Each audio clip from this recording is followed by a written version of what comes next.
Hey there, it's Reverend Amber Laffey. I'm so glad you're here. This is a podcast for clergy women by a clergy woman. I'm a mom, a wife, a trained spiritual director, a mentor to future church leaders, and an encourager of women in ministry everywhere. My hope and prayer is that this podcast brings you encouragement and helps equip you to lead with confidence in whatever context you serve in. You are a beloved child of God. You are enough, and you are called to serve God's people and lead the church for such a time as this. Today, I'm so happy to welcome my friend Lorah. Welcome, Lorah. Thanks, Amber. It's good to be here. Yes, why don't you introduce yourself? Tell us what you're up to these days in ministry, which I know is a lot. But go ahead and introduce yourself however you'd like. Oh, okay. Well, I'll start out with my name, Laura, Yeah, there you go. Reverend Laura Hauser-Jankard. I live in Sioux Falls, South Dakota, with my spouse, Rich, and we moved to Sioux Falls about 3.5 years ago to be closer to our children and grandchildren. We have 2 grandchildren in Flandreau and 2 grandchildren just south of us in Sioux Falls. So that was our main reason to be here. And I have found that I am busier now than I've ever been. Oh, no. I was a full-time church pastor for 12 years, and then now I'm doing all sorts of things, doing pulpit supply, but Yeah. also doing, I'm the sacramental minister at the First Congregational Church in Pierre, South Dakota, United Okay. Church of Christ, and we Yes. go there once a month, and then we have pulpit supply the rest of the time. So I Okay. did that, and then I just started a new job that I'm really excited about. Um, Yes. in our denomination, we have what's called conference deacons. And a conference deacon Nice. is kind of the link between the local church and the conference, which in our case is the South Dakota Conference. And Okay. so that's a 5-hour-a-week job, just basically visiting with people, talking to them, what's going on in the local church, how are they doing. So that's all Okay. keeping me busy. That sounds perfect for you. I can see why you're excited about it. Yeah. Yeah. Oh, exciting. Okay. So, you were supposed to be retired and then you did all these things, Yep. which is the story of most people's Yep. lives, right? We're not finished at a magical age. God They're still not. invites No. us, yes, to do all this work. So, how long have you been a pastor, Lorah? You know, when I saw you were going to ask me that, I was like, hmm. So I guess it's how we define pastor. That's true. Um, I have been in leadership roles in the church since I was a teenager. Hmm. My dad was a Presbyterian minister, so there were expectations of the pastor's kids, and so we were in everything. And I'm the eldest, and so I have true eldest personality, and so I was always kind of taking leadership roles wherever I had the chance. As Hmm. far as formally, I started doing pulpit supply back in the 90s. Okay. Hmm. Um, we moved back to South Dakota in 1993, and I started doing pulpit supply almost right away. Hmm. And then got my Associate of Theology degree from Yankton College in 2004, and that was the point where I became a licensed pastor. Okay. But not for a local church. In our denomination, associations, which is a geographical area, have Okay. have the right to do a lot of things. And one of the things Prairie Lakes Association did was make me a licensed minister for kind of all of northeastern South Dakota. So I could not only do pulpit supply, but also officiate the sacraments. So I Nice. did that since 2004. Wow. Yeah. Oh, it's Yeah. a long time when I think about it now. Yeah. You just had like an anniversary last year of official Yeah, Pastoral ministry. yeah. And Yeah. last year was the year I was ordained in and on behalf of the United Church of Christ. So it took me Oh my 25 goodness. years of kind of listening to God calling me to ordination before I finally made it. So Mm. So, yes, that's awesome. It's never too late no, no, to follow God's call. yeah, Yeah. or Um, at least start listening to it. yeah, that's a good point. Listen and then action. Yes, We can start exactly. with that. I'm so glad you brought up like being a teenager and leading in the church. I have a big heart for teenagers already being the church and not Ab- just the Absolutely. future. Yep. Do you like what are your feelings about that and seeing teenagers lead? I'd love to hear your thoughts about that if you don't mind. Well, and not even just teenagers. If you think about Yeah. like when you do a children's message, or Hmm. I go to Placerville Church Camp every summer, and it's the Yes. women's camp is combined with a younger kids camp. To Okay. listen to these little prophets speak Yes. to the church about, you know, who God is and how much God loves us and all the things that God is doing in Mm. their sweet little lives. And not always good things. Sometimes, they go to God for comfort the way that we do too. So, I mean, Yeah. I absolutely agree with you. The children and the youth are the church, the capital C Hmm. church right now. And it's not Yes. something we can put off saying, oh, when they get older or whatever. Um, Yeah. when I was a member of a church in Redfield, one of the things that they did was they Hmm. always had a youth on their leadership council or Yes. cabinet, whatever. Yes. I So love that. I love that too.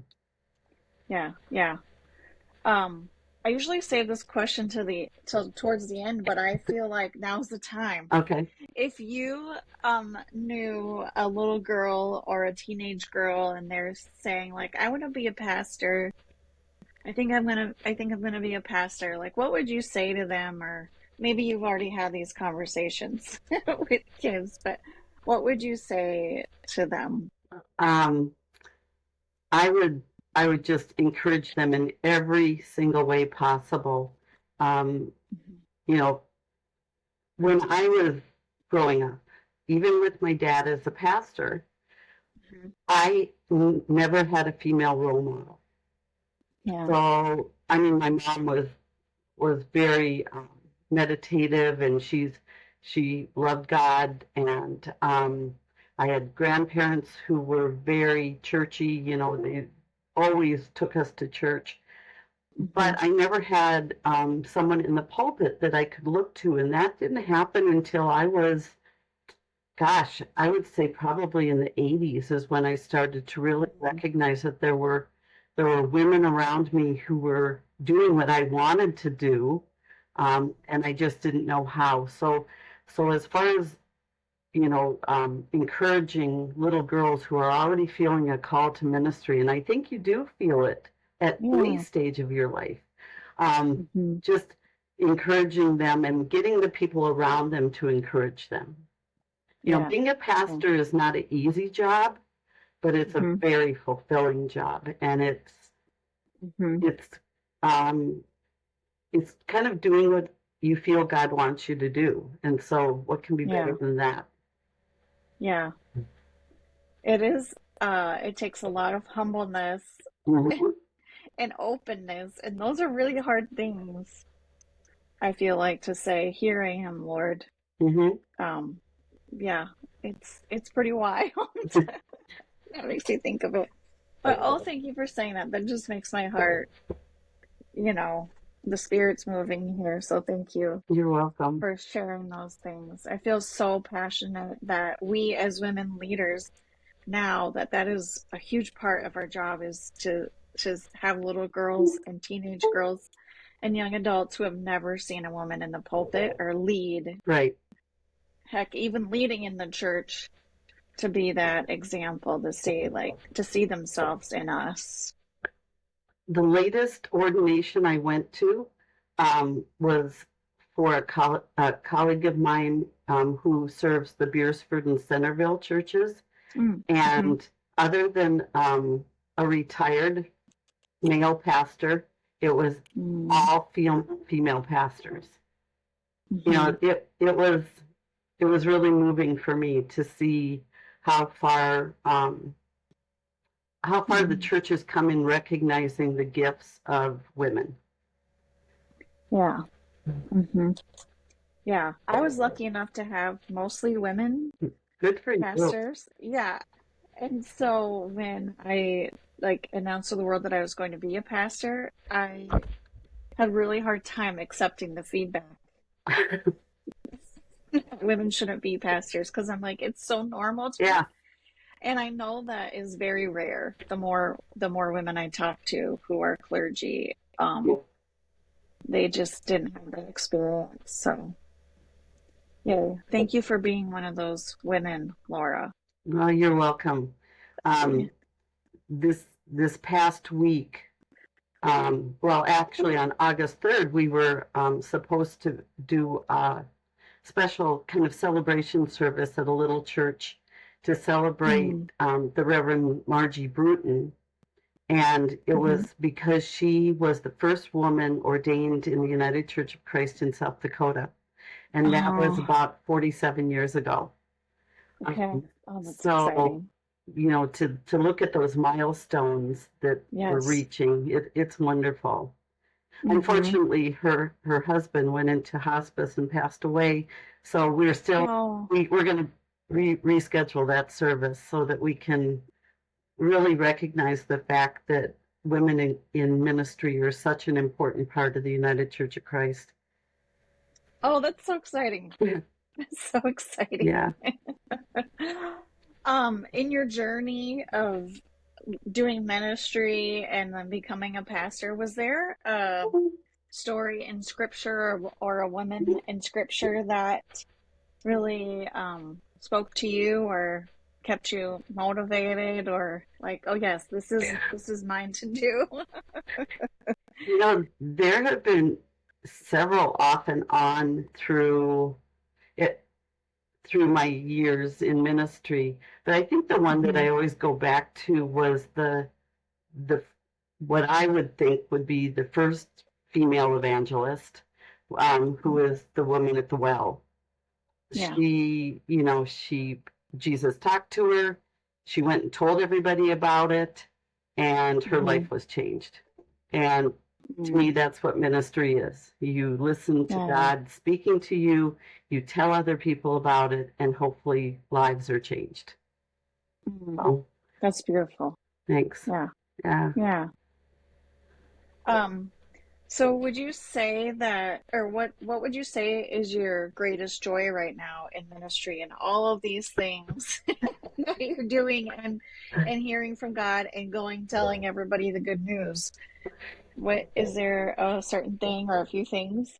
Okay. So, one of my favorite things, which you don't get to do as a full time pastor, or Mm. at least not very often, is Yes. I love sitting in the pew with my grandchildren and children Oh, and yes. just soaking in the messages of other people.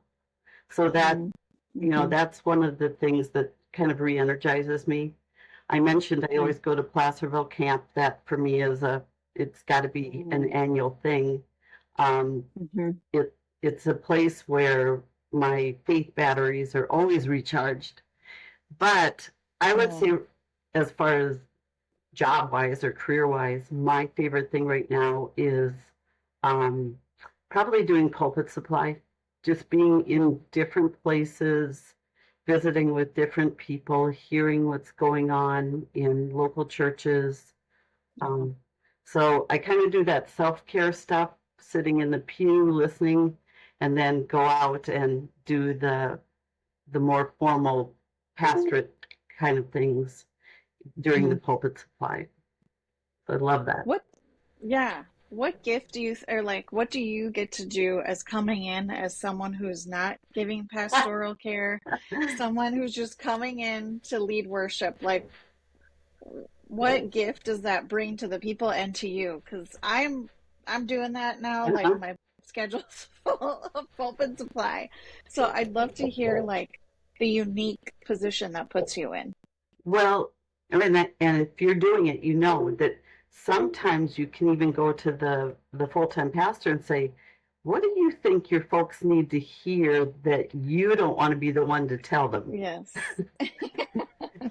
Because the way it works in ministry is, if they don't like it, they may not come back, right? If they hear things, Exactly. but if it's a pulpit supply person, they figure, she won't be back for a while. It's still safe to go in and not be challenged so much. But yeah, sometimes Yes. I check with the pastors to say, what do you need? I Yes. I Yeah. remember one time I had a pastor fill in for me, and they had asked me that question, and I said, "Well, I feel like we're in a rut. I feel like we do the same things every week, and everybody likes those traditions." I said, Yes. "So mix it up a little bit while you're there." And the first thing he did was he had everybody move pews. He had them Oh get gosh. up and go sit in a different place. Yes. And I remember years ago hearing that when we worship from the same place every single week, or what is it now? A regular attender attends twice a month. So whenever Wow. we regularly attend, sit in the same spot, you worship differently if you move yourself around in the physical space. Oh, that's So, interesting. yeah. So I thought, well, he was really smart to do that, get people thinking differently by even where they're sitting. Yeah. So, yeah. Huh. So, that is, that's a fun thing to do. And then, okay, and this is kind of a confession, but one of the great things about Pulpit Supply is you can reuse sermons, right? Yes. There's no shame in that, I feel. Yeah, so Yeah. that is, I have reused several sermons, updated them, Hmm. brought them more up to date with what's going on. Yeah. And but I've always done that in my ministry because I am so blessed to have all my dad's sermons. Oh, wow. And so what I find is that things that were going on in the 1960s and 70s, Hmm. it is amazing how little change I Hmm. absolutely have to make. I mean, I choose to make lots of changes, but some of those sermons can be preached almost the way they were. So, so Yeah. yeah, it's especially things having to do with the rights of people, civil Yeah. rights, and I mean, my dad was Hmm. preaching about that in the '60s, and we're still Wow. preaching it. Yeah. Yeah, Oh my goodness. Yeah. And that also makes me think of how everybody wants to go back to how things yeah, used to be. And it's like, but things were bad then too. I don't know yeah, what you're talking about. yeah. We've always had challenges.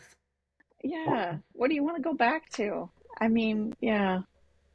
Yeah, I think that's great because professional speakers too, like they give the same message over and over. That's So true. you get good at it. Like there's nothing wrong with that Yeah. in my mind. Um, so yeah, that's awesome. I love that. It is a gift to have someone that also is very experienced in leading worship to come in Hmm. and lead worship. But yeah, it's I've only done it one Sunday so far, but I have a full schedule coming up, so Good for you you. can you can always send me your pointers. The other thing I would say is, you don't want to mix it up too much, so just follow the same order of worship. And Oh maybe yeah. if you have a chance to watch one of their services on YouTube or live stream or whatever, Hmm. that's helpful too, to see kind of what the feel is. But Sure. Yes. yeah, Yes. That's good. Um, what do you think are some of our biggest challenges, either for you personally or the church or women in ministry?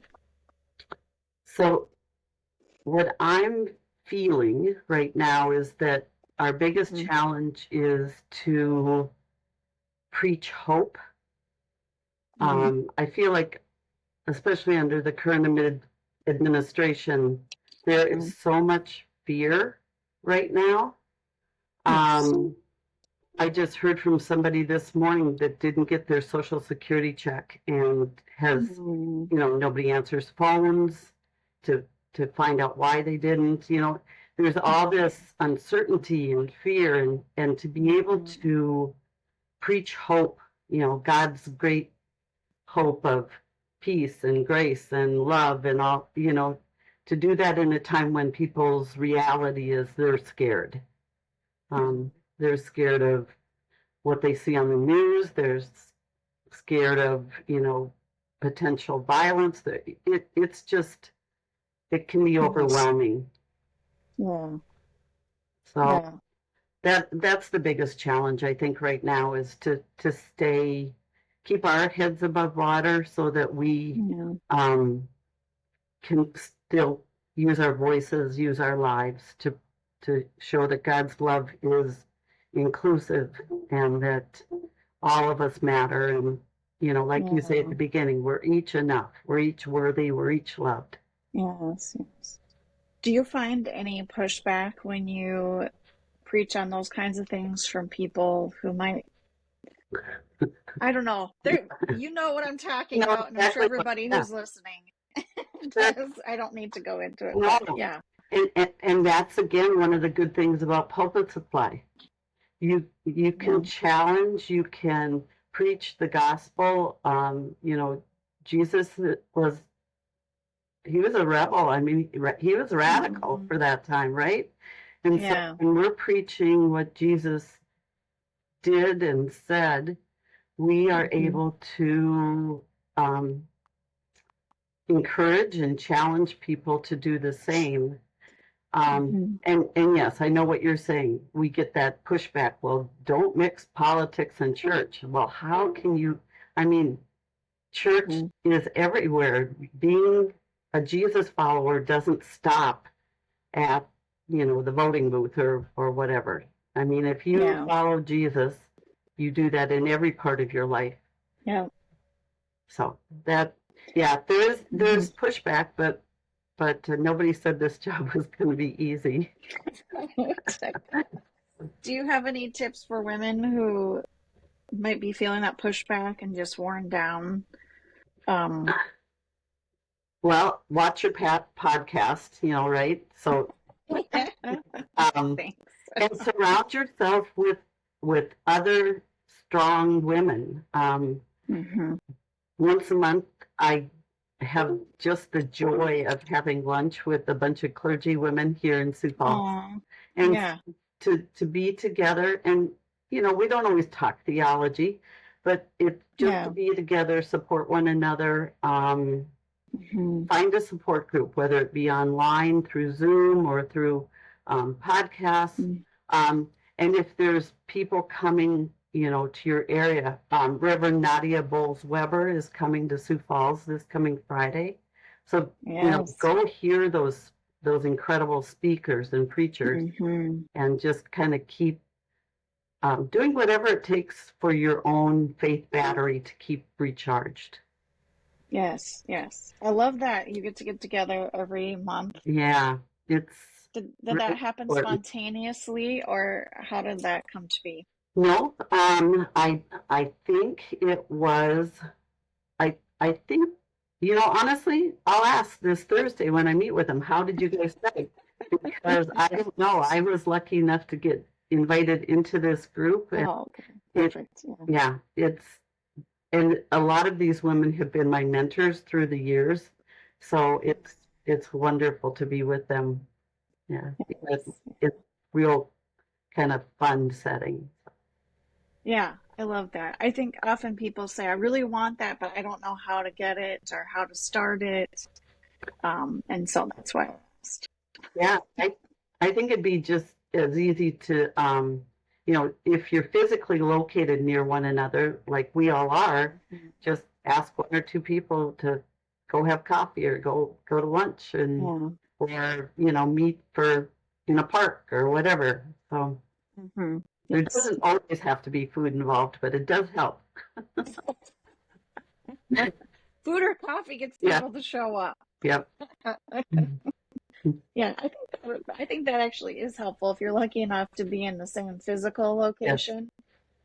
Getting people to commit to even a monthly Zoom, I felt very challenging, but it is so important. So thank you for the reminder of finding that community because I feel like we just need each other so badly. It's no matter what your ministry is, like to find strength with each other. So, so very important. And the other thing is that there's one of the leaders of the group, Reverend Elaine Miller. She sends us out Hmm. periodic texts throughout the month. So, Hmm. if somebody hears of a book study or if they hear of maybe a protest or, something that they think all of you would be interested in, she sends it out Hmm. into a big group text too, so that we're all kind of up to date it's not always, like I said, it's not always having to do with theology. Sometimes Yeah. somebody's pet has passed away or something. So just Hmm. to hold each other in prayer and to be a Hmm. support system for one another. Yeah, I love that. I'm so glad you have that. Yeah, it's great. Oh, okay. So, all that being said, and all your busy schedule, Laura, is there something that helps you, like a tool or a resource that helps make your life easier?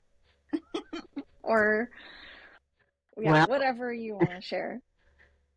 you know, um, there's a lot of them, really. Okay, yeah, share them. Yeah. So my spouse, Rich, I've always Yeah. described um, my job kind of as all these, like a catcher in a baseball game, all these pitches are coming in, and Oh, the yes. ones that I miss, he's my backstop. So Oh, so that's really helpful to kind of have him be so supportive, because he didn't ever ask to be a pastor's spouse. So it's something he just kind of got pulled into. So yeah. that I would say is surround yourself with people who can give you that kind of support.